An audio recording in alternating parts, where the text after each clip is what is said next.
Bienvenidos, estimados amigos, a un espacio de BLA Global, donde abordamos temas de ámbito financiero, tributario y en esta ocasión de auditoría.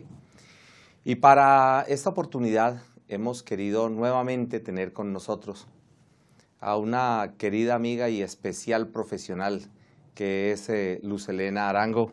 Bienvenida, Luz Helena, a este espacio. Hola Edmundo, ¿cómo estás? Muchas gracias por la invitación nuevamente. Contenta de estar con ustedes. A ti por aceptar esta invitación.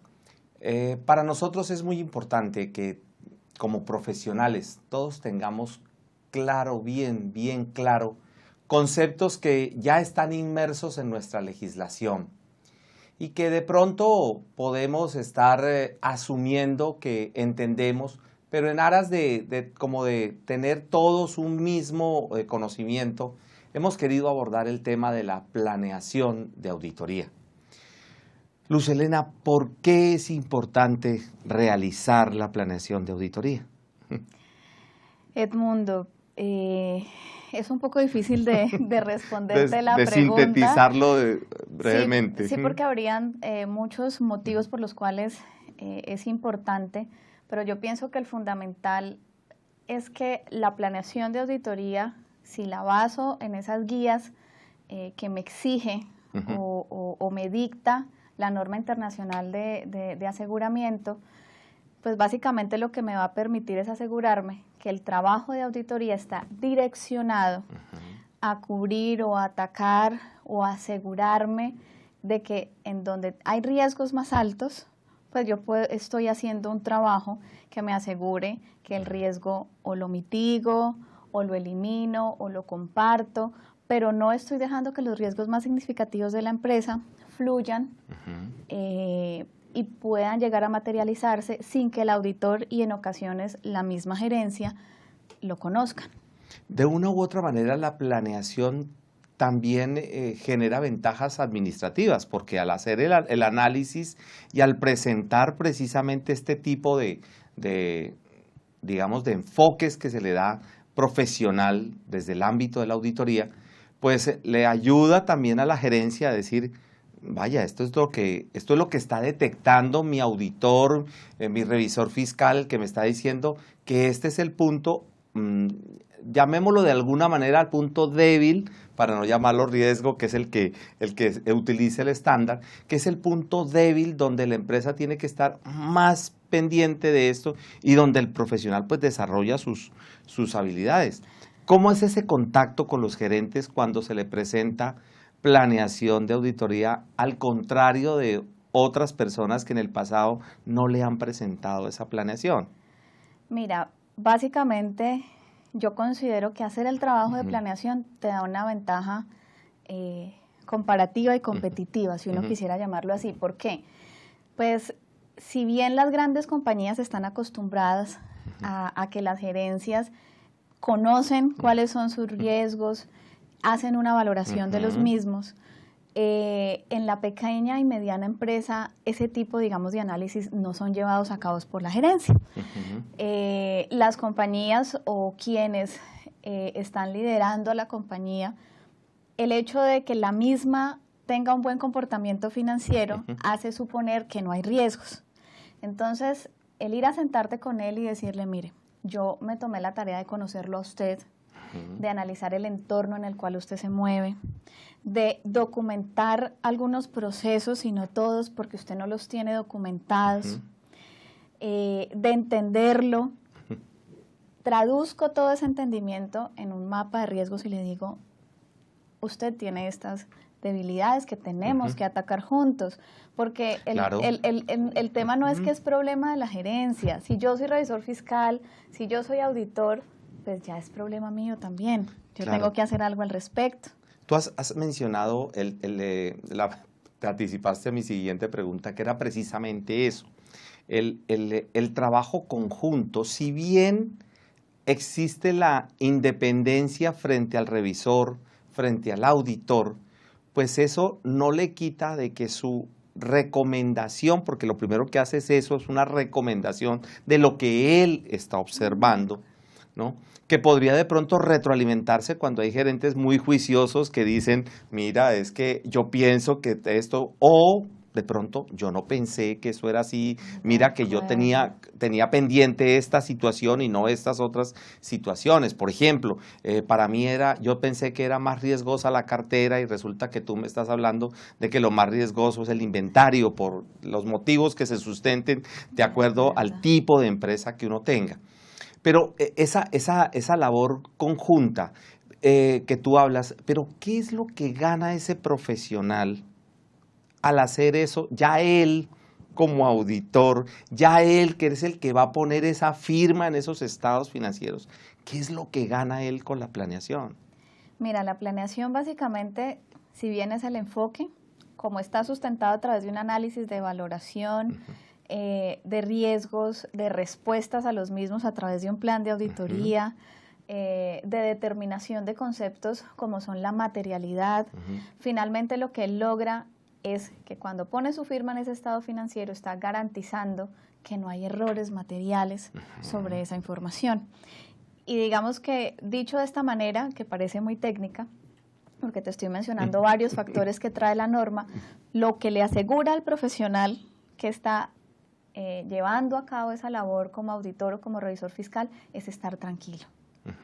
Ataqué lo que tenía que atacar, lo conocí, le hice seguimiento, porque durante todo el año estuve asegurándome que el riesgo estuviese controlado, que no se materializara.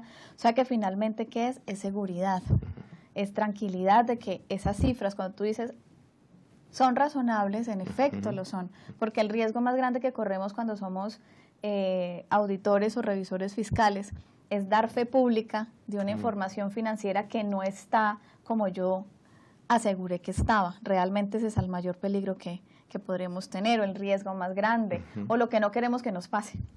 Claro, y es que yo como profesional estoy exponiendo, estoy dando mi concepto, mi opinión, que digamos la entidad puede presentarse ante el público con tranquilidad o que no representa hacia el público ninguna variación que le permita a alguien llegar a tener desconfianza de la misma entidad. O incluso si yo la detecto internamente, y como decías tú, puedo durante el año hacer un trabajo para, pues que si la cosa está delicada, si el análisis concluye que definitivamente las cosas no van bien, pues tengo un gran tiempo para atacarla y poder decir, bueno, entonces lo primero es saber que las cosas tienen un problema, pero no significa que no tienen solución, sino que si yo puedo a mirar ese punto. Pero tú tocaste otro tema adicional, que es el tema de las pymes. Lamentablemente en nuestra legislación se generó una división, llamémoslo por ser un poco diplomáticos, en metodologías que si bien uno puede decir que son perfectamente válidas, pero que cuando uno analiza cuál es la que más a mí como profesional me puede llegar a generar más beneficios y más tranquilidad, pues uno denota que esa voluntariedad que le dejó la ley, ¿no? Pues termina diciendo no solamente es voluntariedad, es conveniencia para mi beneficio. Tú en un video pasado nos comentabas por qué era conveniente aplicar los estándares. En este caso, el punto específico de la planeación, la conveniencia de aplicar no solo la planeación, sino el conjunto de estándares que rodean para poder llegar, porque pues, yo no me puedo quedar solamente en el diagnóstico, tengo que hacer una ejecución y por eso el estándar genera pues toda una sinergia alrededor. La calidad, lo que tú decías, la materialidad, la documentación, bueno, en fin, todo lo que el estándar trae como herramientas de trabajo y metodologías de trabajo que le permiten al auditor. Eso en la pyme, digámoslo así, ya aterrizándolo para nosotros, ¿qué podría nosotros traernos frente a otra metodología que podría yo optar y decir, no, yo más bien me quedo como estaba, con la preocupación de, ¿y yo sí estaría haciendo lo que debía hacer? Realmente ese es el quid del asunto. Si siempre y cuando yo pudiese decir que yo conozco la compañía que estoy auditando, porque mira que las normas internacionales de auditoría no es que te traigan una metodología difícil, compleja, o que uno pueda decir traída de los cabellos por lo difícil que pueda llegar a ser aplicada. Ella realmente te está diciendo con un criterio lógico, usted no puede opinar lo que no conoce. Entonces, si yo soy un auditor, un revisor fiscal, y yo me puedo sentir seguro de que en efecto conocía la compañía, yo te diría muy seguramente de una manera empírica, él administró el riesgo que podría tener su cliente, porque lo conoce. Pero en las capacitaciones que he estado dando, en las PIP, para revisores fiscales de la pequeña y mediana empresa, lo que he identificado es que realmente no conocían a sus clientes. Nunca se sentaron a preguntarse si además de ir a ver todos los comprobantes de egreso, todas las facturas físicas, ellos debían haber conocido todos los procesos. Cuando te digo todos, son todos. Claro. De hecho, la misma documentación o la misma exigencia de cómo tienes que hacer el levantamiento de información le dice al revisor fiscal que estaba haciendo de pronto poco metodológico y mal enfocado, porque podía invertir grandes horas de tiempo revisando documentos, pero el trasfondo o el proceso que sustenta todo eso no lo estaba considerando.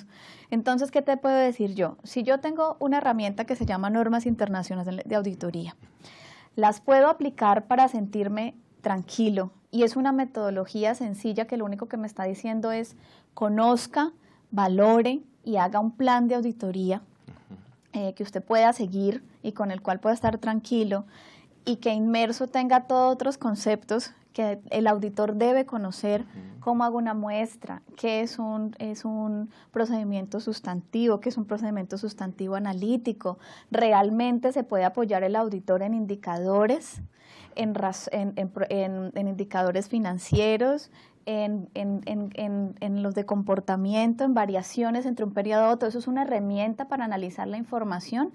Y la respuesta es sí. Y hay muchas otras que el auditor está desconociendo en su proceso de ser auditor, porque muchos se quedaron en el papel. Con decirte que algunos no conocen ni siquiera el software contable, no logran entender cuáles son esos comprobantes que mueven la contabilidad, no se han dado a la tarea de revisar qué son comprobantes manuales, que esos podrían ser unos, digamos, para estar haciéndole seguimiento por lo que con ellos podría hacerse en la contabilidad.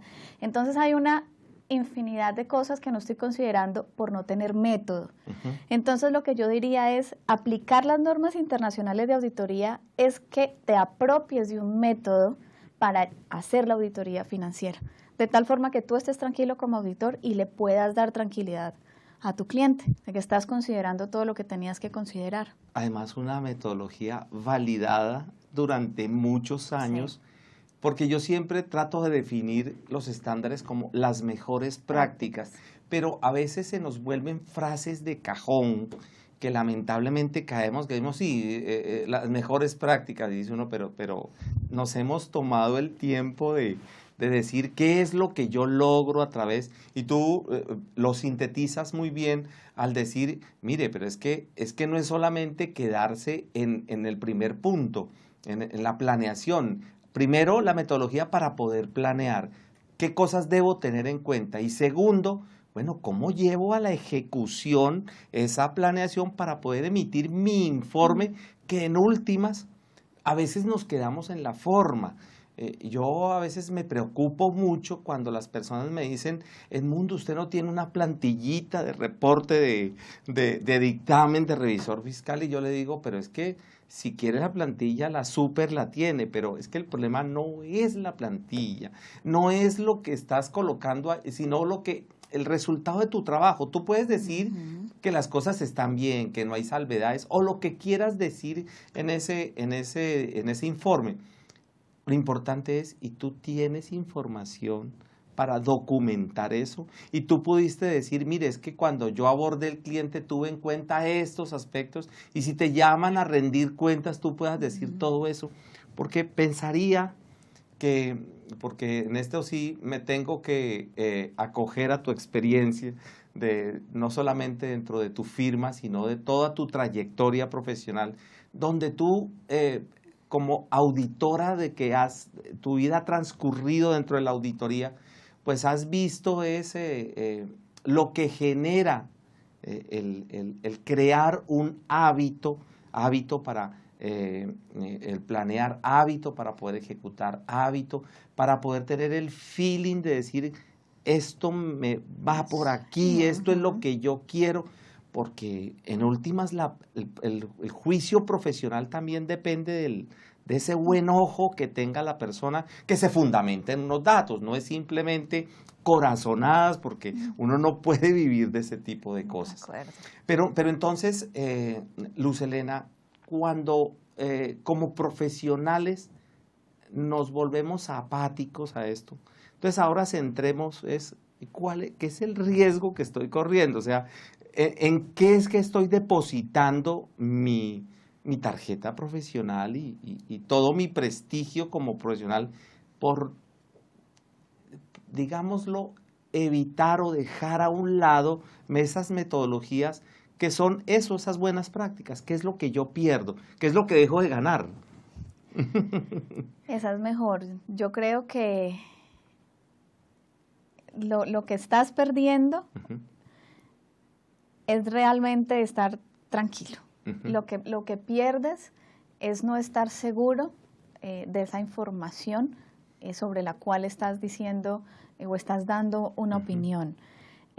Creo que además de todo dejas de ganar una visión importante de cada uno de tus clientes, empezando porque tú dijiste algo muy, muy importante, y las normas internacionales, como lo hacen tanto las de información financiera como las de auditoría, hablan mucho del juicio profesional, hablan mucho del escepticismo profesional, y eso no se desarrolla sino a través de la experiencia. Claro.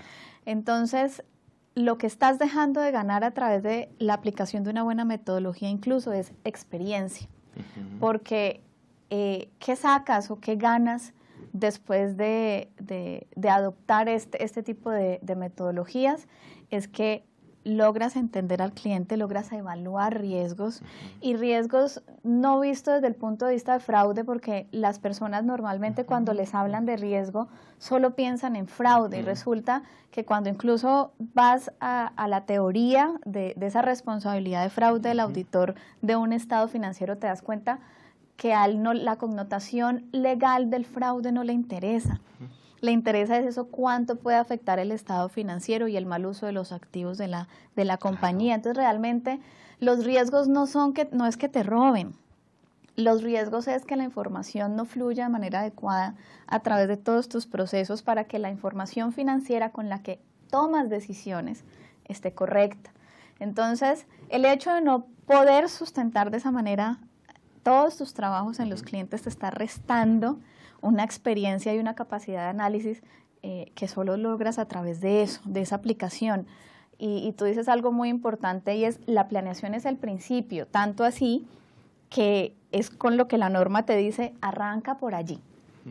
Y después... Sí, después del contrato, arranque primero a conocer. De acuerdo. Y después ejecuta. Tú no puedes irte con los ojitos tapados, hacer un montón de pruebas sin un direccionamiento, porque si no estás enfocado, corres el riesgo de estar invirtiendo energías en algo que de pronto está muy bien y dejando de voltear tu mirada a cosas que de pronto requieran una mejora. Porque lo que te digo, no es tanto pensar en el error, no es tanto pensar en el fraude, es que los procesos de la compañía tienen la oportunidad de mejorar. Y lo que eso significa, que en últimas, y pasa igual con las normas internacionales de información financiera, es que esos estados financieros sirvan para tomar decisiones y no de manera errónea, no con representaciones erradas, sino con la realidad de una compañía. Finalmente quisiera poner dos situaciones. La primera, las costumbres en las que caemos. Revisión de declaraciones tributarias. Entonces, me facilitan un informe de la contabilidad donde me dicen qué retenciones se hicieron o qué IVA fue el generado y el descontable. Y yo tengo un formulario llamado declaración de retención de IVA o de renta, si es del caso, y yo empiezo a cotejar. Esto que está aquí, igualito está acá. Esto que está aquí, está acá. Y descuidé, ¿y si está todo? Primera pregunta que uno tiene que hacer, si está todo, ¿y no será que de pronto algo quedó mal elaborado? Por ejemplo, un tercero que era declarante y yo lo tomé como no declarante, o viceversa. De pronto ese no es tan grave porque el porcentaje pues es mayor, pero al ser diferente, menor, empiezo y voy empezando a dejar los riesgos. Esa es la primera. Con relación a esa misma, el tema del control interno, que caemos nuevamente en el tema de pymes, que no tenemos la cultura de tener un manual de control interno. Entonces, es un segundo que quería, cuando decías indicadores, el tema de, por ejemplo, no se estimaron provisiones, que lógicamente me reducen la rentabilidad, que lógicamente voy a tener problemas de otro tipo de indicadores de rentabilidad. Dineros que se llevó el socio sin tener en cuenta que todavía no ha generado rentabilidad. Y toda esa serie de situaciones ya de carácter financiero que empiezan a tener una incidencia de otro tipo, ¿no? Porque claro, también estoy la estabilidad económica futura de la entidad. Pero entonces, como te decía, coloquemos esas dos cosas. La primera, la costumbre en la que caemos de estar simplemente chequeando lo que hay. Y la segunda, de que omitimos, para utilizar la palabra digamos, más diplomática, omitimos analizar efectos de lo que está la empresa allí y que estamos reportándolo como uno. Eso frente a la responsabilidad del auditor, primero por no planearlo, segundo porque en su ejecución él simplemente cumplió con una obligación legal, o sea, al ítem o a la pregunta, cumplió con obligaciones legales, pues tenemos que darle el visto bueno, sí, ¿cierto? Pero se revisó realmente ese cumplimiento, no tanto por presentó la declaración, sino hasta antes, para poder llegar a la declaración, se cumplieron todos los pasos con ese control interno. Mira, Edmundo, si yo pudiera resumir lo que tú me estás diciendo, yo te diría, y eso parece que no lo conoce casi ningún auditor que no haya sido formado como auditor normalmente en firmas que venían con esta metodología de norma internacional.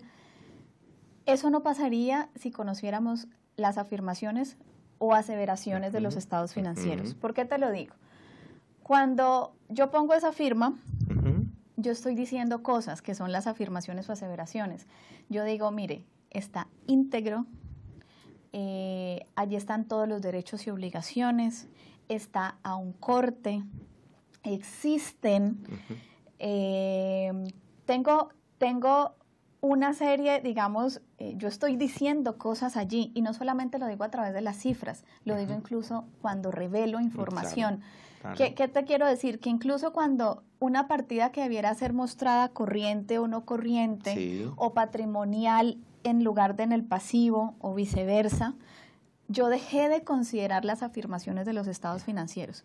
Si conociéramos como auditores ese tipo de conceptos que son herramientas, como te mencionaba, yo no me sentiría contenta con cruzar la declaración de un balance contra con el formato de declaración sin saber si hay integridad de ese reporte, sin irme para atrás y conocer cómo se crean los proveedores, realmente se están asociando digamos que cada una de esas condiciones de contribuyente que le corresponden, el funcionario de nivel adecuado, porque en compras pueden crearlo. Claro. Y de pronto compras es el área más adecuada para hacer esa actividad.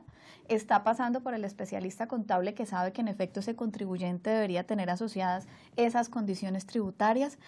Entonces, si fuésemos responsables y conociéramos qué es lo que afirmamos con nuestra firma, pues eso no pasaría, porque yo tendría realmente que irme hacia atrás y estar segura del proceso. Nos quedamos en la forma. Nos quedamos totalmente en la forma, el fondo no lo conocemos. Firmé la declaración, que es lo que me pedía a mí la administración tributaria. Usted es el revisor fiscal, entonces firme la declaración porque le corresponde. Y no hice todo el trabajo anterior, que es, volvemos a tu frase anterior, la tranquilidad, porque es que por cada declaración voy abriendo preocupaciones. Cada declaración es una nueva preocupación por aquello, pues, de la firmeza de las declaraciones tributarias.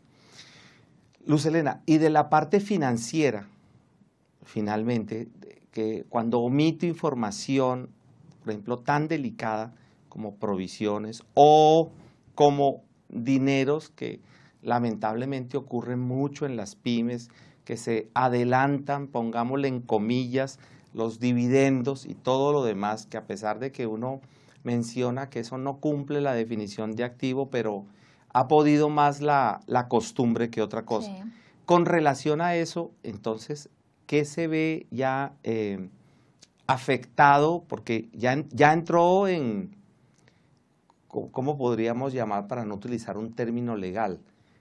Asumió las mismas responsabilidades del representante legal, porque el representante legal dice, es que yo soy el dueño, yo actúo así, pero en ese momento al yo respaldar esa decisión que hizo, entonces asumí las mismas responsabilidades porque no podía tener. Entonces, el contra es, o sea, ¿cómo podemos atacar eso para poder evitar que eso pudiera ser manejar, además de la aplicación del código de ética y todo, que a veces suena como letra muy vacía? Edmundo, es difícil.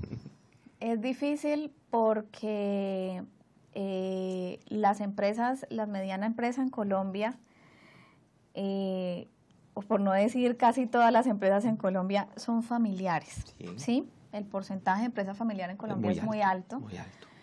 Y normalmente es administrado por el dueño, bueno, salvo las grandes compañías, pues que ya tienen un tema de una junta directiva y tratan de con esos modelos evitar ese tipo de situaciones. Pero yo te puedo decir que es difícil y es un proceso de cultura. Hay que culturizar al cliente, pero no logras culturizar al cliente si no lo has hecho tú primero, ¿sí? Si no logras convencer y venderle a tu cliente. Con argumentos. Con argumentos de por qué hay una necesidad de por qué no podemos hacerlo así, de que no se trata de sacar un estado financiero porque se vea bonito o por cumplirle a una entidad financiera, si de pronto a la hora del té yo no voy a poder soportar las obligaciones, digamos, que adquiero, pensando en el cliente, pues realmente él se hace daño. No solamente me puedo hacer daño yo en algún momento, pues por estar de acuerdo con esas representaciones que mencionas. Entonces, lo único que le queda a uno a través de este trabajo también es educar al cliente, al gerente propietario, y realmente esto se nos va volviendo, es una práctica. Pero la única forma en que yo lo puedo lograr es teniendo herramientas, y esa herramienta no la da este tipo de normatividades. Y pienso que eso genera mayor afianzamiento entre auditor y cliente, porque yo siempre digo cuando tengo la oportunidad de compartir con nuestros colegas, es que nuestros clientes, uno cree que es decirle sí al cliente para todo es lo correcto, y pienso que cuando uno tiene argumentos, termina la persona diciendo, esta es la persona que yo necesito. Realmente, el cliente que es juicioso y logra entenderlo de esa manera, pues logrará ser tu aliado. El cliente que no, no sé si te convenga seguirlo teniendo como cliente. Esa es la otra. Perfecto. Yo lo digo, pues digamos que no, sin el ánimo de sonar brusca, pero realmente si el cliente no logra entenderme que es por su bien, que yo estoy para ayudarlo, no para volverme un estorbo o un tropiezo, pues de pronto no sea lo que yo necesito como cliente. Y de hecho, cuando nada más pensando en la norma internacional de auditoría, en muchas de ellas, en muchas de esas NIAs, dice claramente, desista de la asignación. Cuando no puedes revisar la información completamente, cuando tus recomendaciones no son aceptadas, cuando pides cambiar un informe de pronto por un hecho ocurrido posterior a la fecha del estado financiero y de pronto la administración no quiere moverlo. O cuando hay coerción. De acuerdo, sí, porque tú no puedes entrar a un cliente cuando él desde el principio te está diciendo en tal parte no te puedo dejar revisar, por ejemplo. Sí, claro. Entonces hay tanta claridad de que no solamente se trata de que el cliente esté contento conmigo, sino que tiene que ser un tema recíproco. Yo también tengo que estar contento con el cliente y eso hace parte de la ética del profesional, en mi opinión. Y de saber qué le conviene como profesional si quiere poder seguir teniendo su carrera tranquilo.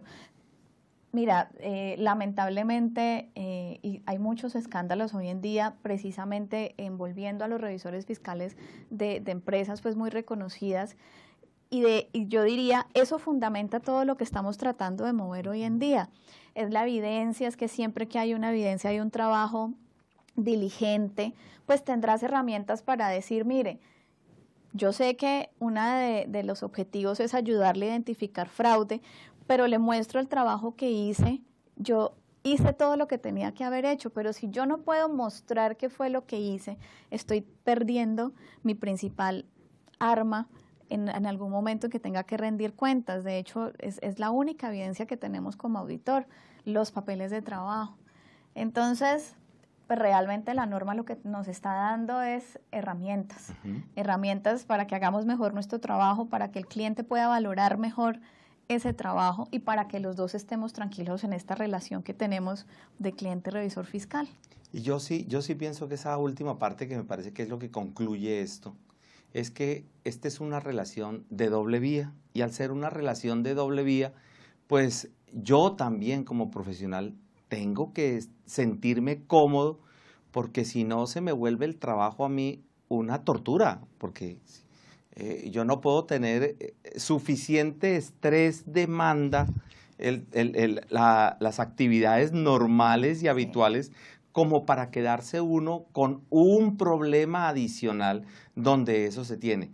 Y donde creo que el cliente que no acepta, como dices tú, pues yo también tengo que entrar a evaluar que posiblemente ese no sea el cliente que debo yo tener también por mi tranquilidad profesional. Luz Helena, siempre con hablar contigo, el problema mío es que me empiezo como a emocionar cuando tú empiezas a decir cosas. Entonces, yo considero como pertinente, al menos por ahora, dejar latente en el público que este sistema, estas herramientas, estas metodologías, lo que son creadas es para beneficio de los profesionales.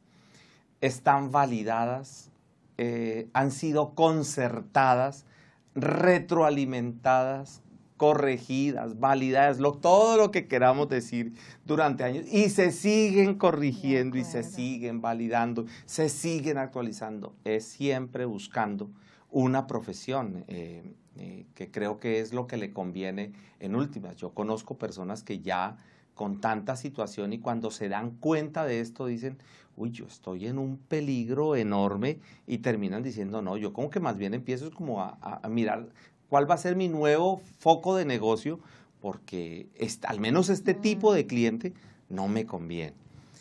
Si a eso le agregamos otras situaciones adicionales como los clientes que uno consigue, si son realmente clientes aceptables para no utilizar ningún peyorativo, si yo los puedo tener dentro de mi lista de clientes o son clientes definitivamente que van a poner más en riesgo todavía mi tarjeta profesional, mi prestigio y todo lo demás. Luz Helena, nuevamente, muchas gracias por compartir con nosotros estas experiencias tuyas. Cuando me decías lo de la validación que has hecho con otros colegas, es la percepción que tenemos nosotros, que a veces creemos que estamos haciendo las cosas bien.